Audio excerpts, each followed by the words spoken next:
Olá, povo de Deus, quarta-feira da 21ª semana do tempo comum, 25 de agosto de 2021. A nossa reflexão de hoje é a partir de primeira carta de Paulo aos Tessalonicenses, capítulo 2, de 9 a 13, e de Mateus 23, 27 a 32. Irmãos, certamente ainda vos lembrais dos nossos trabalhos e fadigas. Trabalhamos dia e noite para não sermos pesados a nenhum de vós. Foi assim que anunciamos o Evangelho de Deus.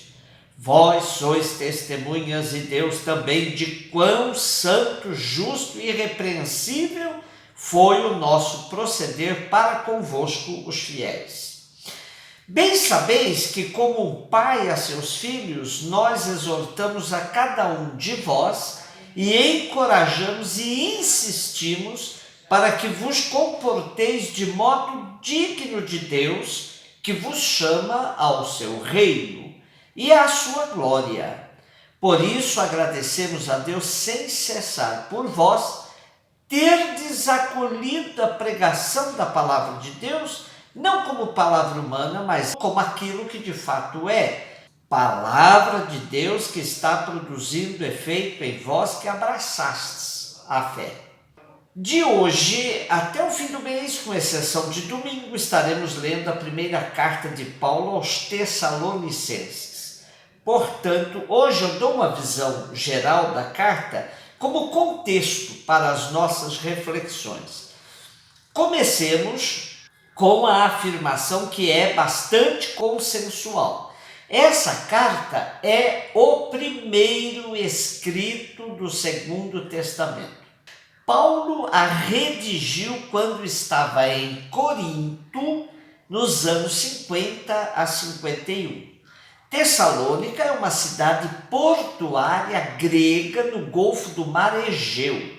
Preserva evidências de história romana, bizantina e otomana, e foi construída por determinação de Cassandro em 315 a.C., que lhe deu o nome da sua esposa, Tessalônica, meia-irmã de Alexandre Magno. Foi a capital de um dos 4 distritos romanos da Macedônia. Já na época de Paulo, era uma grande cidade comercial e ponto de encontro para muitos pensadores e pregadores das mais diversas filosofias e religiões. Paulo anuncia o Evangelho e forma aí uma pequena comunidade. Porém, devido à perseguição, teve de fugir e apreensivo quanto ao resultado do seu trabalho evangelizador, pois, numa grande cidade, uma pequenina comunidade deve sofrer muito para resistir. Paulo envia Timóteo e Silas para averiguar a quantas anda a comunidade de Tessalônica. Quando Paulo estava em Corinto, Timóteo e Silas voltaram da viagem e lhe disseram que a comunidade continuava firme e fervorosa. Neste contexto, Paulo escreve a cartinha para os tessalônicos para completar sua evangelização. Uma questão que não ficou bem esclarecida na pregação de Paulo era as circunstâncias da segunda vinda de Cristo. A comunidade constantemente se perguntava sobre isso e sobre o destino dos mortos, sobretudo daqueles que já tinham morrido. Será que eles também participarão desse dia glorioso da vinda do Senhor? Podemos afirmar que se trata de uma carta escrita com fortes traços escatológicos, isto é, sobre o fim dos tempos. Nosso trecho de hoje nos apresenta Paulo profundamente feliz com o resultado de sua pregação junto aos tessalônicos, que acolheram com muita fé e perseverança a boa nova do Evangelho. Mateus 23, de 27 a 32, disse Jesus: Ai de vós, mestres da lei e fariseus hipócritas! Vós sois como sepulcros caiados, por fora parecem belos, mas por dentro estão cheios de ossos de mortos e de toda podridão. Assim também vós, por fora, pareceis justos diante dos outros, mas por dentro estáis cheios de hipocrisia e injustiça. Ai de vós, mestres da lei e fariseus hipócritas! Vós construís sepulcros para os profetas e enfeitais os túmulos dos justos e dizeis: ah, se tivéssemos vivido no tempo de nossos pais, não teríamos sido cúmplices da morte dos profetas. Com isso, confessais que sois filhos daqueles que mataram os profetas.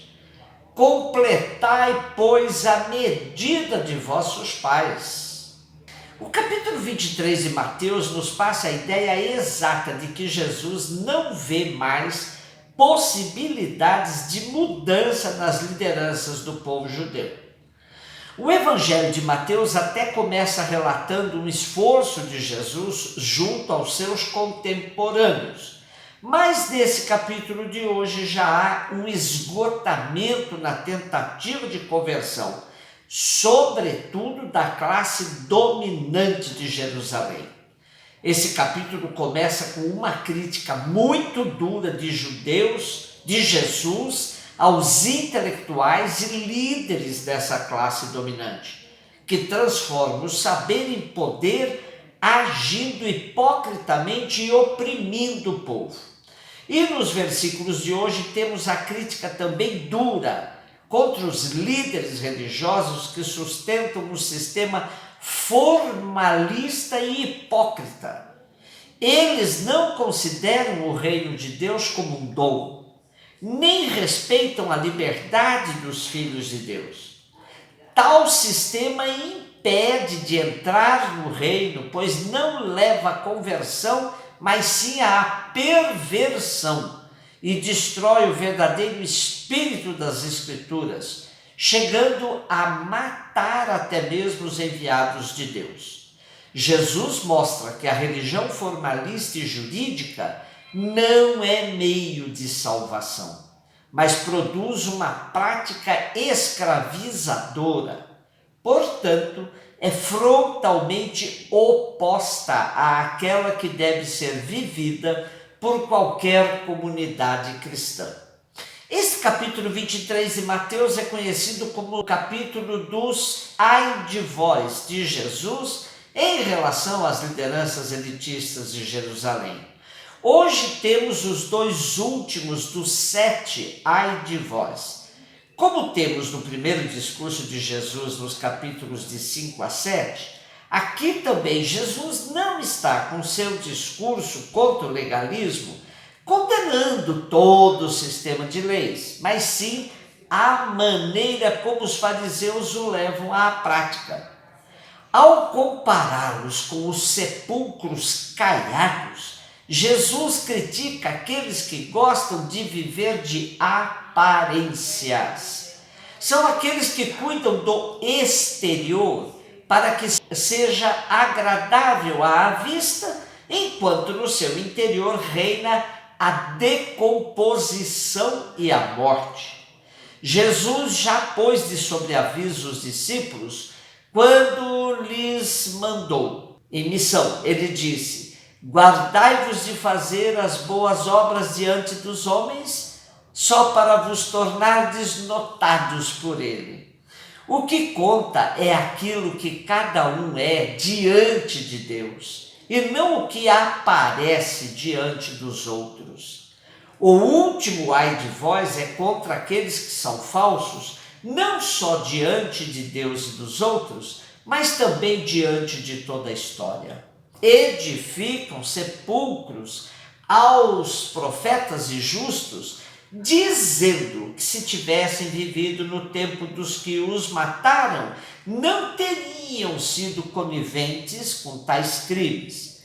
Sentem-se inocentes por acusarem os seus pais, mas não se dão conta de que, se não escutarem hoje os profetas, continuam a matá-los, e a sua falta será mais grave do que a dos seus pais. Podemos hoje fazer uma lista dos ai de vós, pois vivemos numa sociedade das aparências, onde a hipocrisia atingiu níveis alarmantes e que não deixa as lideranças da igreja fora dessa lista.